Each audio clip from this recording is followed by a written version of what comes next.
Buwan ng Mayo taong 1987, Olongapo City General Hospital, isang pangyayari ang talagang gumulat sa mga doktor matapos makakuha ng isang plastic vibrator sa loob mismo ng private part ng babaeng pasyente. Ang babaeng pasyente ay kinilalang si Rosario Baluyot na nasa 12 taong gulang pa lamang.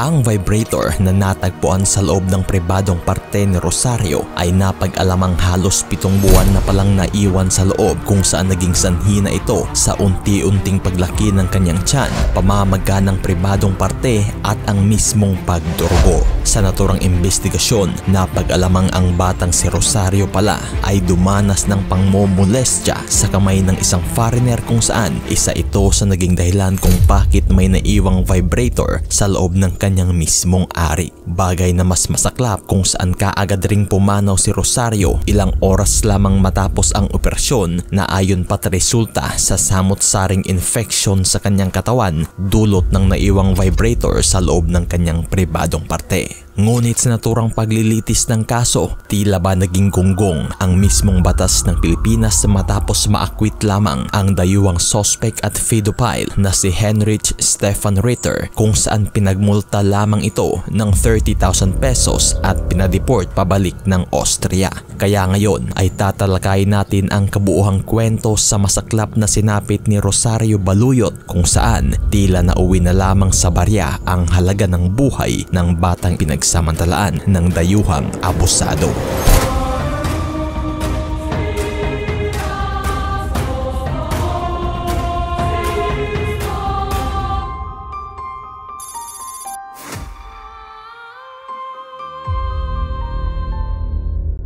Si Rosario Baluyot ay ipinanganak noong early 70s sa isang bayan sa Subic, Zambales. Ang kanyang mga magulang ay kinilalang sina Policarpio Baluyot at Anita Burgos, na talagang salat rin ang estado ng pamumuhay. Ngunit taong 1982, isang pagsubok ang bumago sa buhay ni Rosario nang pumanaw ang kanyang inang si Anita. Ngunit ang mas masakla pa ay nang iwanan rin sila ng kanilang ama sa halip na ito'y itaguyod, at sa pagkakataong ito naiwan na lamang si Rosario sa mismong ina ni Anita o kanyang lola na kinilalang si Maria Burgos. Ngunit ayon pat, hindi rin maganda ang niranas ni Rosario sa kanyang mismong lola. Nahirap rin ang estado ng buhay, kung saan dumanas rin umano ito ng pang-aabuso. Kung kaya't sa pagnanais na matakasan ni Rosario ang tila ba kalbaryo, lumayas ito sa mismong poder ng kanyang lola at nagtungo sa lugar ng Olongapo, kung saan dito na siya naging palaboy. Nang mga panahong ding iyon ay kilala ang Olongapo bilang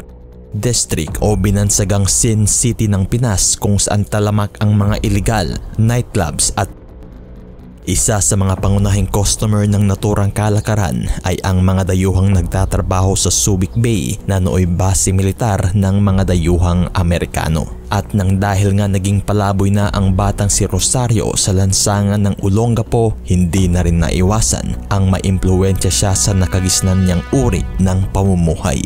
At sa paglipas nga ng panahon, isa na si Rosario sa mga tinatawag na ibong mababa ang lipad, kung saan nagbebenta na ito ng sa mga parokyano kapalit ng baryang pantostos niya para sa pang-araw-araw na pangangailangan. At hanggang kalaunan buwan ng Oktubre taong 1986, nakilala ni Rosario ang isang parokyanong Austriano na nagngangalang si Heinrich Ritter. Dito na kaagad nagkasundo si Ritter at si Rosario kasama ang isa pa nitong kaibigan na kinilalang si Jesse Ramirez. At sa pasado alas 12 ng gabi, dito na dinala ni Ritter sina Jesse at Rosario sa mismong hotel na kanyang tinutuluyan. At sa mismong pagpasok, dito na nangyari ang panggagalaw ng dayuhan sa dalawang bata, kung saan ayon sa salaysay ni Jesse, una raw siyang ginalaw ng dayuhan at kalaunay isinunod rin si Rosario. Ngunit ayon sa nakita ni Jesse, ginamitan daw ng dayuhan si Rosario ng isang bagay kung saan pilit itong ipinasok sa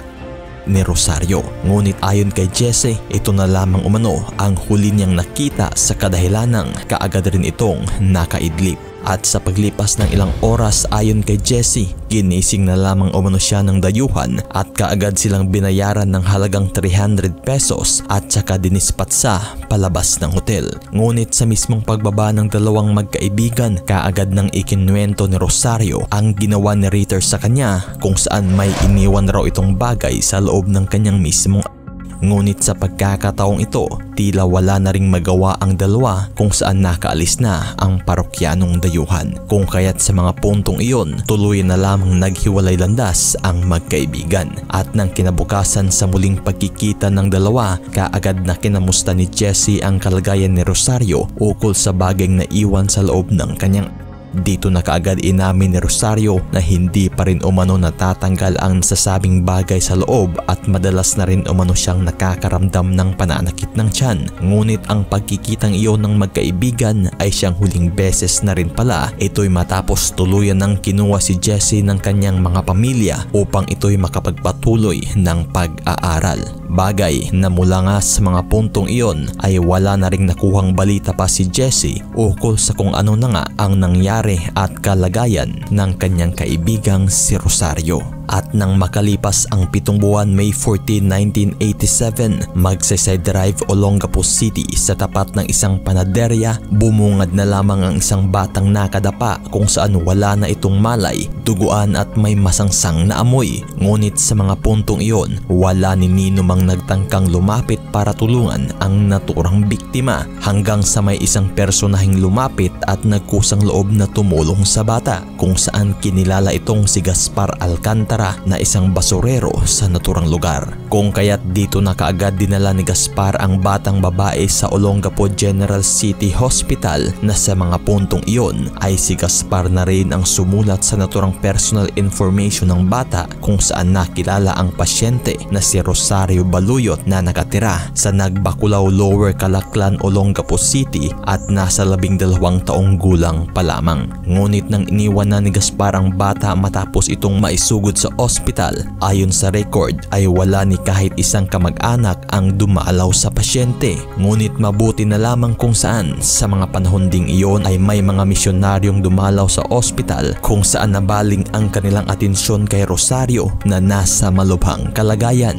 Bagay na dito na rin kaagad sinagot ng mga misyonaryo ang lahat ng gastusin sa ospital, partikular na ang mga gamot nito. Sa punto ding iyon ay talagang madalas na ang pagsusuka ni Rosario, pati na ang pananakit sa tiyan at sa naturang findings na pag-alamang may matinding infeksyon na pala si Rosario sa loob ng kanyang tiyan at ilang araw lamang ang lumipas matapos ang ginawang mga test. Dito na nagulat ang mga doktor nang kanilang makita sa test result ang isang bagay na nasa loob ng sensitibong parte ng katawan ni Rosario. Dito na kaagad kinumpirma ng mga doktor na ito nga ang sanhi sa unti-unting paglaki ng tiyan ni Rosario, pamamaga ng kanyang mismo at pagdurugo na may masangsang na amoy. Kung kaya't dito na nagdesisyon kaagad ang mga doktor na hanggat maaga ay operahan na si Rosario upang matanggal ang naturang bagay na nasa loob ng kanyang tiyan. At hindi nga tumagal, Mayo 19 bandang alas 7 ng gabi ng parehong taon, sinimulan na ng mga doktor ang operasyon kung saan binuksan nila ang parte ng tiyan ni Rosario kung saan napuno na nga ng nana ang mismong fallopian tube nito.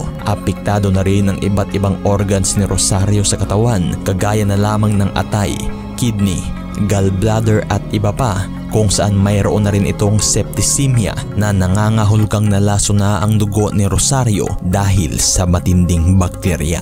At dito na nga nakuha ng mga doktor ang bagay sa loob ng mismong end ni Rosario kung saan isa pala itong putol na parte ng na halos balot na ng mga nana, tissue at dugo.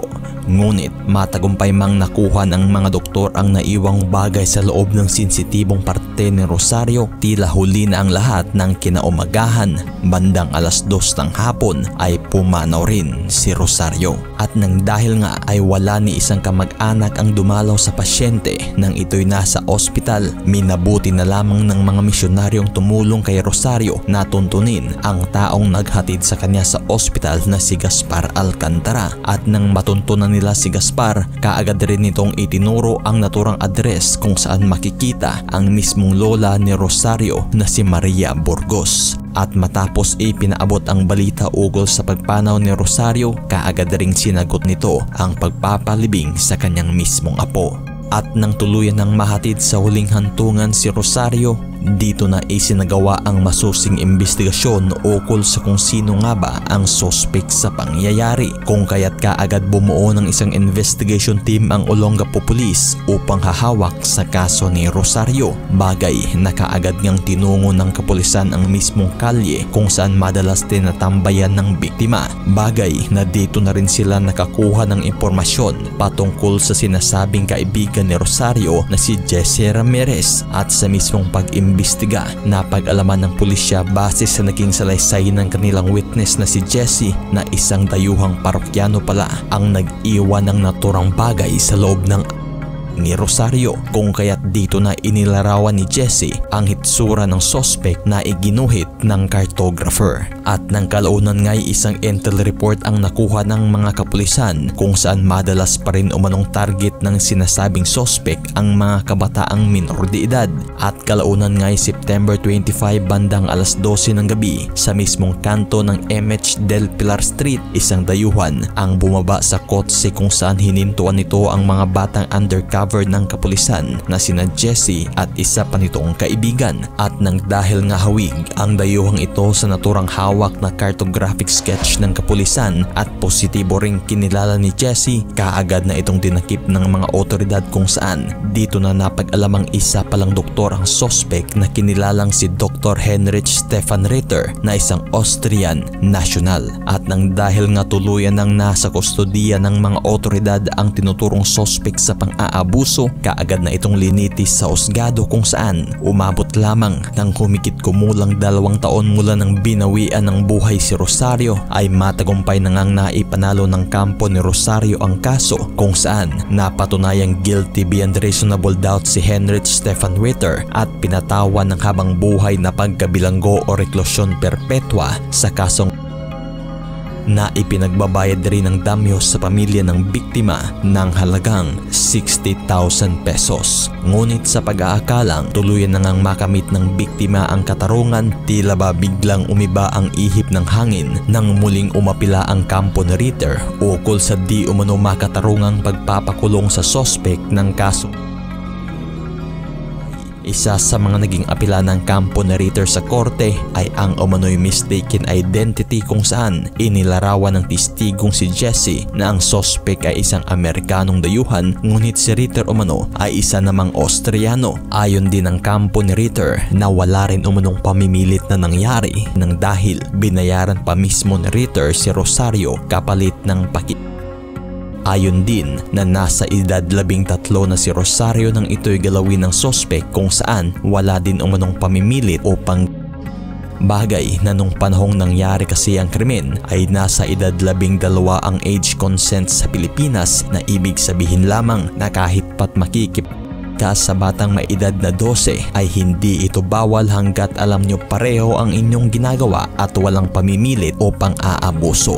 Ngunit pilit man itong ilusot ng kampo ni Ritter, hindi pa rin ito umubra kung saan di kumbinsido ang mismong judge kahit pat may mga hawak ng ebidensya ang kampo ni Ritter. At nang dahil nga walang lusot pa rin ang naging apila ng kampo, dito na mas inatake nila ang bawat salaysay ng testigong si Jesse kung saan naging iba-iba rin ang mga salaysay nitong binitawan. Ayon sa mga naging salaysay ni Jesse na nakatulog o umano siya nang may nangyari sa pagitan ni Rosario at Ritter, kung kaya't hindi niya umano aktong nakita ang paggamit ni Ritter kay Rosario. Bagay na labis itong kinwestiyon ng mismong kampo ni Ritter sa kadahilanan na walang aktwal na saksi sa kung ano nga ba ang tunay na nangyari ng gabing iyon, nang dahil nga't nakaidlip si Jesse ng mga oras na may nangyari sa pagitan ni Rosario at Ritter. Ngunit ang mas nakakagulat ay nang maimbitahan sa paglilitis ang isa sa mga doktor na gumawa ng test kay Rosario, kung saan ayon pa tinanong umano niya si Rosario kung sino ang gumawa nito sa kanya. Bagay na ang sagot umano ni Rosario ay ginamit umano siya ng lalaking itim 3 buwan ang lumipas kung saan ito umano ang may kagagawan. At nang dahil sa mga salaysayng ito, tila ba nayanig ang buong kaso kung saan unti-unti na ngang bumaliktad. Kung kaya't kalaunan ay wala na ngang sapat pang mga ebidensyang magdidiin kung si Ritter nga ba ang tunay na salarin sa paglalagay ng ni Rosario. Kung kaya't hindi nga tumagal, tuluyan nang nabaligtad ang kaso kung saan naabsuelto na ang lahat ng ipinataw na parusa sa naturang sospek. Bagay na ipinagbabayad na lamang ito ng halagang 30,000 pesos sa pamilya ng biktima at ipinadeport pabalik sa Austria na kung saan tuluyan na ngang malaya ang tinuturong sospek na si Dr. Heinrich Stefan Ritter. At mula sa mga puntong iyon, tuluyan na ngang natuldukan ang kaso kung saan tila ba hindi na makakamit ni Rosario Baluyot ang tunay na katarungan at hustisya. Ang pangyayari sa buhay ni Rosario ay naging daan rin sa pagbago ng batas sa Pilipinas ukol sa pananaman kung saan nilagdaan ni Nooy Pangulong Duterte ang panukalang batas sa pagtataas ng age consent sa Pilipinas na mula 12 taong gulang itinaas na ito ngayon sa 16 na taong gulang.